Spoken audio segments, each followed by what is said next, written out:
I'm so happy to be here today, back in Melbourne, which I visited in 1993. That was just when I was beginning my work on Marilyn, and I came to Australia as a visitor at Canberra, Australian National University, for 4 months.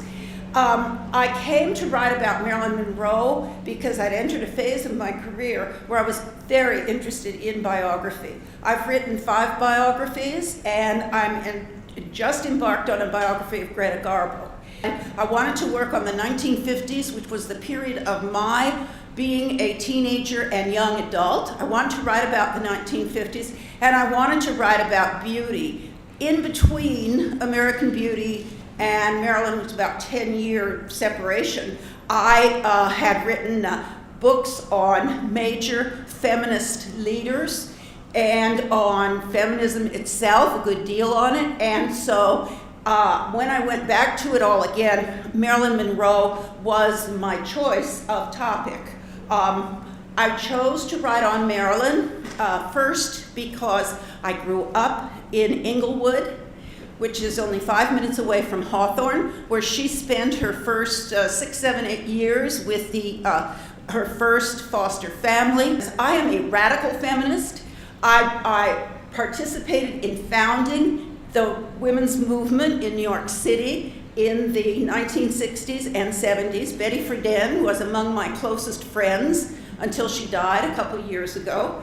And I definitely and almost single-handedly, but not completely, founded the field of women's history in the United States. So I had a lot of connections with feminism. I am a feminist. I remain a feminist to this day. I am a radical feminist, particularly concerned about the objectification of women, but that will come along as I give my talk. It was at the Australian National Library, where I was researching, that I came across the papers and actually it was the fan letters of the Australian Marilyn Monroe fan club, and there I got the address of the Los Angeles Marilyn Monroe fan club. And that initial research, which was almost by accident, was central to my eventual research mode and activity. I honor and respect the woman. I'm not a Marilyn fan, but she was a genius. I call her a genius in the book.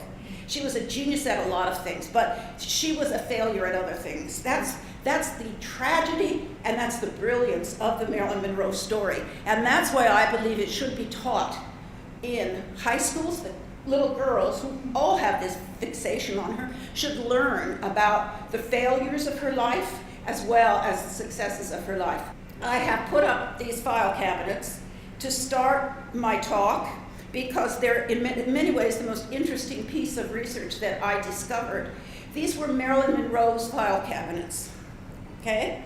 They were in, if you know her house, she kept them in that little room that they called the guest room. It was kind of a summary room with windows, and there were, at one point, I've been told, there were 5 of them.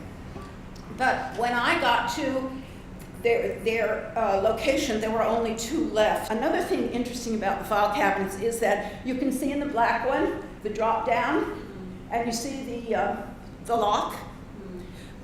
It was Joe DiMaggio, I think, that had Marilyn do that. That was where she was to put all her really private material that she didn't want anyone to get. And the story is, which we can't document, only partly, that she had love letters from the Kennedys, and they were in there and were taken right after her death. They're all in file folders.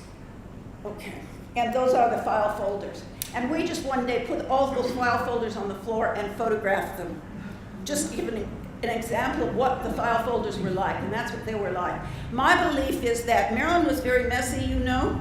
My belief is that she was throwing things in a box and that it was her assistants, because she had a whole lot of assistants in the last years of her life, and that they were the ones who were making it very organized and putting it into files. The famous yellow bikini that she made from 2 pieces of cloth, and that's what, there's Jean Norman. That was her first name as a professional model, And she made that yellow bikini. The bikini was incredibly daring in the mid-1950s when she did this. The issue of lying is always an issue with this kind of research. I could check against, a lot of them had done interviews with previous Marilyn biographers, so I could check those interviews to see if there was a continuity or difference in the interviews. That was helpful to see if they were saying the same thing over time. I could ask people I trusted about other people if they trusted the other people. I could use my own sensitivity towards someone if they're lying. So that's about the best you can do. Every kind of research has its intrinsic flaws. There isn't a kind of research that doesn't have intrinsic flaws. As a researcher, you can only do your best. I always feel that I'm following some kind of truth, and if I feel it's speculation, I make it very clear in the book that I'm not so certain that it isn't speculation. I'm going to go through 3 things that I really celebrate that I think that Marilyn gave to the culture. I have to speed up a little bit. Okay. The first thing that I celebrate is that she actually revealed the fact that she'd been sexually abused as a child. She spoke about it a lot in interviews. She didn't really conceal the man who abused her. We can identify him for 4 or 5 accounts of the abuse. Now, doing this in the 1950s was wholly amazing, because it was believed in the culture then, American culture, that in fact, no upright, upstanding girl or woman could be abused. It would have to be a terrible sexual predator, not an ordinary man. So people laughed at Marilyn when she told the abuse, and they said, oh, it's just our sexualized Marilyn doing this. But, you know, she was a victim of sexual assault. Now, the second major thing I think she gave us, and this will surprise you, is her autobiography, My Story.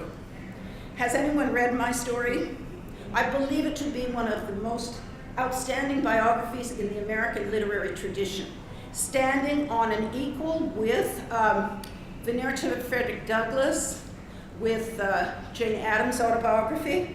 That's much better than Margaret Mead's autobiography, which is a tissue of lies.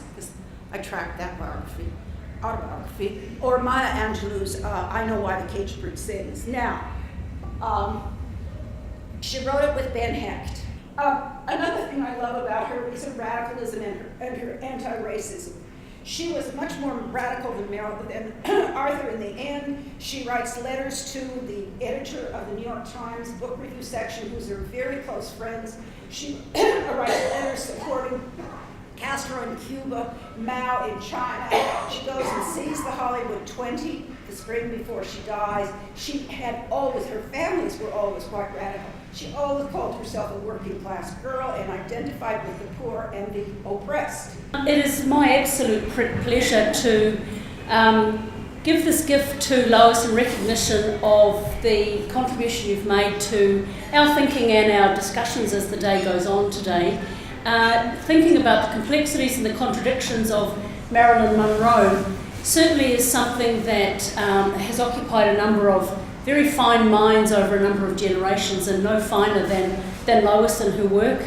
And I found incredibly fascinating laying out the details of how one does research, because it's never linear, or certainly my experience and Lois's story, those we heard this morning, it's not linear, it's full itself of complexities and contradictions, and sometimes really confronting that other C word, because you find things that you weren't expecting, or you find things that are counter to what you thought you knew.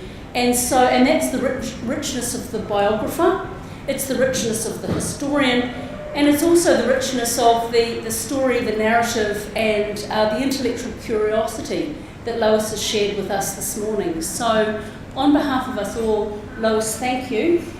And I hope this is a memento of your time here with us today in Melbourne, and also somewhat of a memento of Melbourne's contribution, as it were, to the Lois story. To the Bob. No, actually, to the Lois story and to the Marilyn story. So,